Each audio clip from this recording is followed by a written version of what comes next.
Le discours rapporté. Un énoncé produit par une personne peut être rapporté par une autre personne. C'est ce que l'on appelle le discours rapporté. Donc, la personne A rapporte les paroles de la personne B. On peut rapporter les paroles dites ou écrites par une autre personne. Le discours rapporté joue un très grand rôle dans un texte. En fait, il donne du poids aux propos que l'on veut transmettre. L'utilisation de la citation peut être utilisée pour accréditer un propos, pour illustrer un exemple, pour soutenir une opinion ou pour décrire une personne. Par exemple, c'est une découverte majeure, précise le chef du laboratoire. Cette citation, dite par le chef du laboratoire, vient soutenir et accréditer les propos parce qu'ils sont précisés, ils sont dits par une personne crédible. Les passages dialogués sont aussi une forme de discours rapporté. Nous utilisons donc le dialogue dans les récits pour donner vie aux personnages. En fait, on fait parler les personnages qui échangent entre eux des propos. Ils ont une discussion. On retrouve ce genre de passages dialogués dans les pièces de théâtre, les bandes dessinées, les entrevues et même dans certains récits. Débutons par le discours rapporté directement. Il est important de préciser que les énoncés sont rapportés directement, c'est-à-dire textuellement. Ce type de discours rapporté permet de dire ou de rapporter intégralement les paroles de quelqu'un. Souvent, on va retrouver ces paroles-là entre guillemets ou suivies d'une incise qui nous précisera qui a tenu ces propos. Nous pouvons observer dans un texte plusieurs indices qui nous précisent que c'est un discours rapporté directement. Par exemple, la présence de guillemets. On va placer entre guillemets les paroles rapportées directement par quelqu'un. La présence d'incises peut aussi nous donner des indices à savoir qui a tenu ces propos-là, qui a parlé. Certains signes de ponctuation nous amènent à voir que c'est un discours rapporté directement. Les deux points, les guillemets et même les tirets. On remarque aussi la présence de verbes de parole comme dire, déclarer, demander, affirmer et répliquer. On le verra un petit peu plus tard. La présence de tirets nous permet de voir qui prend la parole dans un dialogue.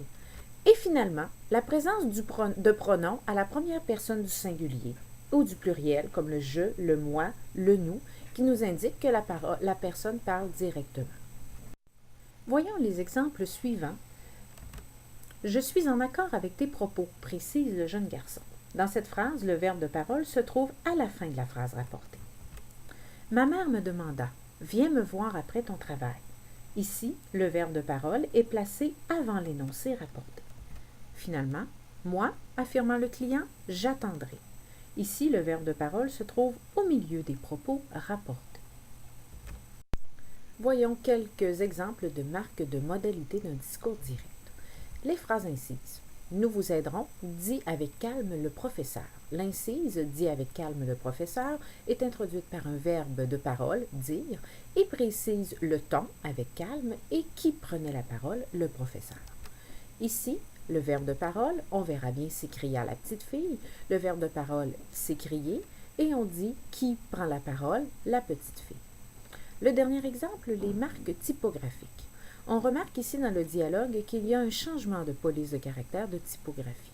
La raison est simple, c'est que ça permet de comprendre que l'interlocuteur utilise un ton différent, se questionne dans le cas ici. Voyons maintenant le discours rapporté indirectement. Nous rapportons toujours les paroles de quelqu'un, mais cette fois-ci, les énoncés sont rapportés indirectement, c'est-à-dire qu'ils sont reformulés par l'énonciateur. Ce type de discours permet d'insérer le contenu du propos dans un texte en les reformulant.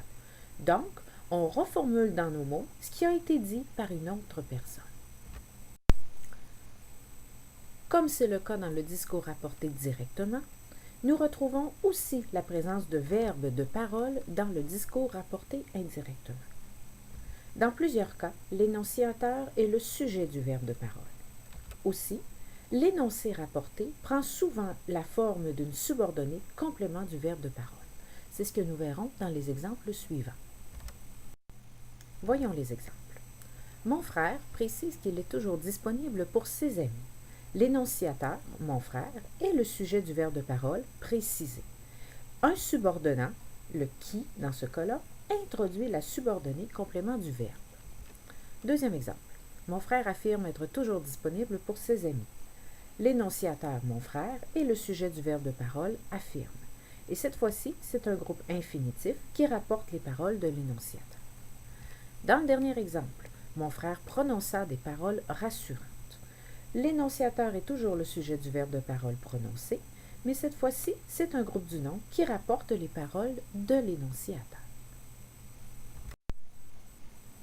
En observant le texte, on peut remarquer des marques de modalité d'un discours indirect. Les verbes d'introduction du discours rapporté ne sont pas toujours des verbes de parole. On peut aussi retrouver des verbes qui indiquent une appréciation au regard du message rapporté. C'est le cas dans cet exemple. Les enfants ont prétendu dire la vérité. Prétendre n'est pas un verbe de parole, mais il vient donner une appréciation au regard du message rapporté. Les verbes introducteurs et l'adverbe. Donc, l'adverbe peut accompagner un verbe introducteur pour introduire un commentaire affectif, appréciatif ou évaluatif. Dans ce cas-ci, elle a souri candidement aux élèves. L'adverbe candidement vient donner un élément appréciatif au type de sourire qu'elle a fait. Les verbes introducteurs accompagnés d'une phrase incidente peuvent aussi introduire un commentaire affectif, appréciatif ou évaluatif. Ils ont précisé sans hésiter que tout était réglé. L'incise sans hésiter vient nous donner une information évaluative sur le verbe précisé. En conclusion, le discours rapporté permet de citer les paroles de quelqu'un ou de reformuler dans ces mots les propos d'une autre personne.